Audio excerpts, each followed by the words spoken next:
नमस्कार दोस्तों। आज इस वीडियो में हम बात करने वाले हैं ब्रेस्ट कैंसर रिलेटेड लिम्फेडिमा के बारे में। बेसिकली ये एक अवेयरनेस वीडियो है जिसमें हम लिम्फेडिमा के बारे में अवेयरनेस को इंक्रीज करने की कोशिश करेंगे। इस वीडियो में हम अलग अलग सेगमेंट्स में लिम्फेडिमा के बारे में बात करेंगे। सबसे पहले हम बात करेंगे कि लिम्फेडिमा होता क्या है। उसके बाद हम बात करेंगे कि किन मरीजों को लिम्फेडिमा हो जाता है या होने की संभावना होती है। तीसरे सेगमेंट में हम बात करेंगे कि लिम्फेडिमा होने के क्या इंसिडेंस हैं, इसकी क्या प्रेवलेंस रेट है। उसके बाद हम बात करेंगे लिम्फेडिमा के अलग अलग लेवल्स के बारे में या स्टेजेस के बारे में। कौन कौन सी लिम्फेडिमा के लेवल्स होते हैं या स्टेजेस होती हैं, उसके बारे में हम डिस्कस करेंगे। और फिर आखिर में हम बात करेंगे कि क्यों हम अक्सर ये देखते हैं कि पेशेंट्स अपने लिम्फेडिमा को इग्नोर करते हैं। तब तक इग्नोर करते हैं जब तक ये लाइलाज नहीं हो जाता या बहुत ज्यादा बढ़ नहीं जाता। तो आइए हम जानने की कोशिश करते हैं लिम्फेडिमा के बारे में। अब इस सेगमेंट में हम बात करेंगे कि लिम्फेडिमा आखिर होता क्या है। सबसे पहले हम जान लेते हैं कि लिम्फेटिक सर्कुलेशन के बारे में। जैसे हमारे शरीर में एक ब्लड का सर्कुलेशन होता है, यानी खून का बहाव होता है, जिसमें हार्ट ब्लड को पंप कर रहा होता है और वो जो ब्लड है हमारी खून की धमनियों में यानी ब्लड वेसल्स में शरीर में घूमता है। कुछ उसी तरीके से एक दूसरा सर्कुलेशन भी बॉडी में होता है जिसे हम कहते हैं लिम्फेटिक सर्कुलेशन। अब ये जो लिम्फेटिक सर्कुलेशन है ये ब्लड सर्कुलेशन की तरह एक क्लोज्ड सिस्टम नहीं होता। ब्लड सर्कुलेशन जो है वो एक क्लोज्ड सिस्टम है। उसमें खून की धमनियां होती हैं, तो ब्लड जो है खून की धमनियों के अंदर ट्रेवल करता है, मूव करता है। लेकिन लिम्फेटिक सर्कुलेशन में ऐसा एक क्लोज सिस्टम या इस प्रकार की कुछ धमनियां नहीं होती, बट इनफैक्ट कुछ ओपन चैनल्स होते हैं जिसके थ्रू लिम्फेटिक सर्कुलेशन होता है।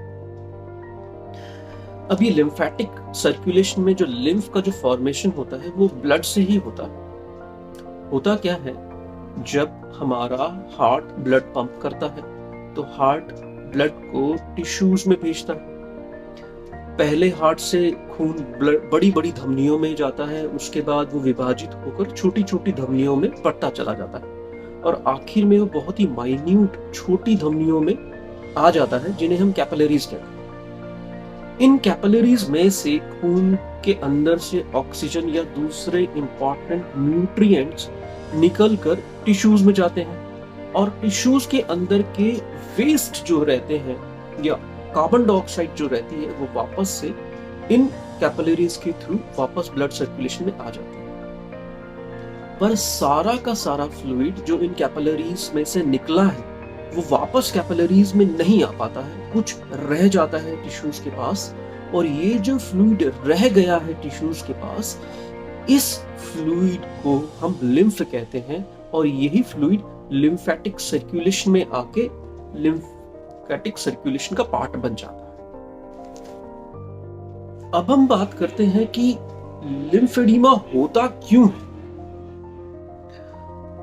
जैसा कि अब हम इस बार बात कर रहे हैं ब्रेस्ट कैंसर रिलेटेड लिम्फेडिमा के बारे में, तो हाँ, कैंसर की वजह से लिम्फेडिमा होता है जिसमें कुछ लिम्फ नोड्स के इन्वॉल्वमेंट की होने की वजह से लिम्फेटिक सर्कुलेशन में डिसरप्शन आ जाता है। लिम्फेटिक सर्कुलेशन ठीक से हो नहीं पाता है, तो उस पर्टिकुलर हिस्से में लिम्फेडिमा या एक प्रकार की सूजन हो जाती है।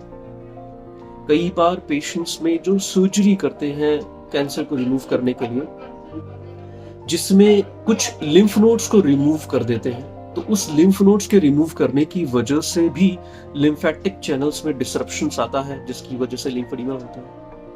इसके अलावा रेडियोथेरेपी भी एक कारण हो सकती है लिम्फेडिमा के होने का। पर जिन मरीजों की सर्जरी या रेडियोथेरेपी हुई है उनमें लिम्फेडिमा होगा ही होगा, ऐसा नहीं है।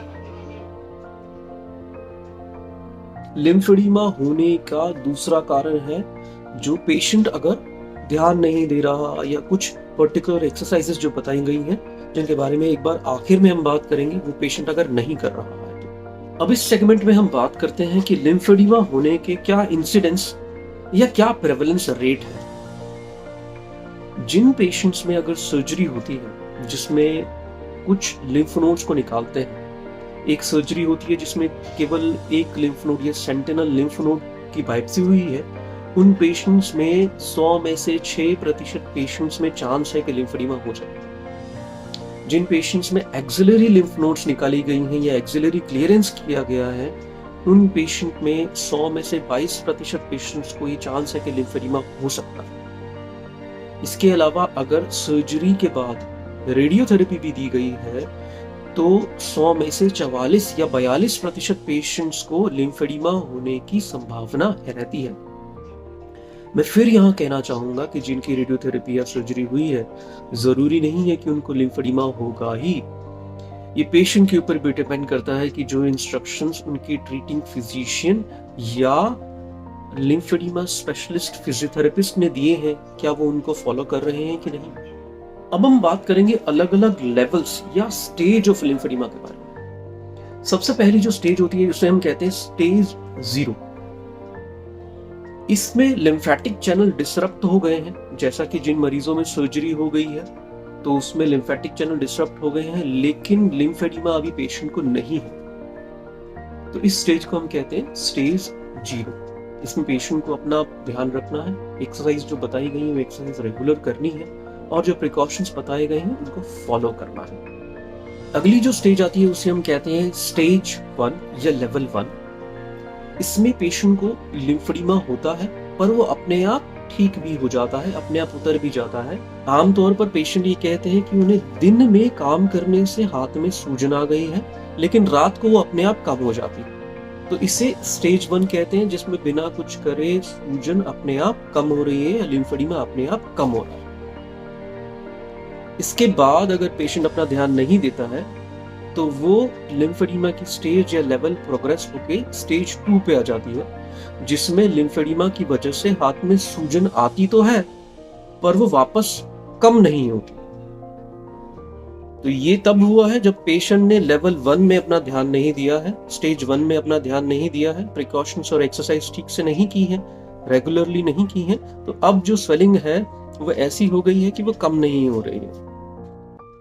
मैक्सिमम पेशेंट्स जो आते हैं वो लेवल 2 लिम्फेडिमा के साथ ही आते हैं, वो लेवल 1 पे इग्नोर करते हैं अपने लिम्फेडिमा को। और अगर अभी भी पेशेंट ने अपने लिम्फेडिमा पे और हाथ पे ध्यान नहीं दिया है तो लिम्फेडिमा और बढ़ेगा और बढ़कर लेवल 3 या स्टेज 3 पे चला जाएगा, जहां हाथ में सूजन इतनी हो जाएगी कि जैसे किसी हाथी का पांव सूज जाता है या मोटा हो जाता है। इसे लेवल 3 कहते हैं। इसमें स्किन के अंदर धीरे धीरे बदलाव होना शुरू हो जाता है, स्किन जो है बहुत हार्ड हो जाती है और सूजन जो है अब कम होना बहुत मुश्किल हो जाती है। अब आखिर में हम बात करते हैं कि ऐसा क्या है कि मैक्सिमम पेशेंट्स अपने लिम्फेडिमा को इग्नोर करते हैं। है ये कि सर्जरी और रेडियोथेरेपी के बाद लिम्फेडिमा को प्रिवेंट करने के लिए एक्सरसाइज और प्रिकॉशंस बहुत जरूरी हैं, जो पेशेंट को लाइफ लॉन्ग करने होते हैं। पर पेशेंट्स कुछ महीने तो ये करते हैं, उसके बाद फिर वो उन्हें भूल जाते हैं, छोड़ देते हैं और अपने नॉर्मल डेली रूटीन में जो काम करना होता है उन्हें करते हैं, जिसमें कई सारे ऐसे काम भी हैं जिनकी वजह से लिम्फेडिमा होने की संभावना बढ़ जाती है। और बहुत बार लेवल 1 में लिम्फेडिमा, जिसमें सूजन दिन में आती है और रात को अपने आप कम हो जाती है, उस स्टेज में आने पर भी पेशेंट सोचते हैं कि अभी मेरा काम तो चल रहा है और वो वहां इग्नोर करते हैं। पर यही वो स्टेज है जहां पे आपको अपने ट्रीटिंग फिजिशियन या लिम्फेडिमा स्पेशलिस्ट फिजियोथेरेपिस्ट के पास जाके मिलना चाहिए, जिससे कि आगे की स्टेज की प्रोग्रेशन को हम रोक सकें। आमतौर पर यही हम देखते हैं कि मरीज तब तक इसको इग्नोर करता है जब तक उसका डेली रूटीन का काम सफर करना शुरू नहीं कर देता, जब तक वो डेली रूटीन के काम को पूरा नहीं करता। जब ऐसा होने लगता है कि उनका डेली रूटीन का काम नहीं हो रहा, तब वो फिर अपने ट्रीटिंग फिजिशियन या लिम्फेडिमा स्पेशलिस्ट फिजियोथेरेपिस्ट के पास जाते हैं। पर तब तक जो स्वेलिंग होती है वो काफी बढ़ गई होती है और उसको पूरी तरह से खत्म करना मुश्किल हो जाता है। सबसे इम्पोर्टेंट टेक अवे मैसेज यहाँ पे यही है कि आपको लिम्फेडिमा को प्रिवेंट करने के लिए सर्जरी या रेडियोथेरेपी के बाद हमेशा लाइफ लॉन्ग एक्सरसाइज करनी है, लाइफ लॉन्ग प्रिकॉशंस रखने हैं। अगर आप एक्सरसाइज और प्रिकॉशन रखेंगे तो आप अपने लिम्फेडिमा से बच सकते हैं, वरना लिम्फेडिमा के होने के बाद उसका कोई और उपचार नहीं है। Thank you.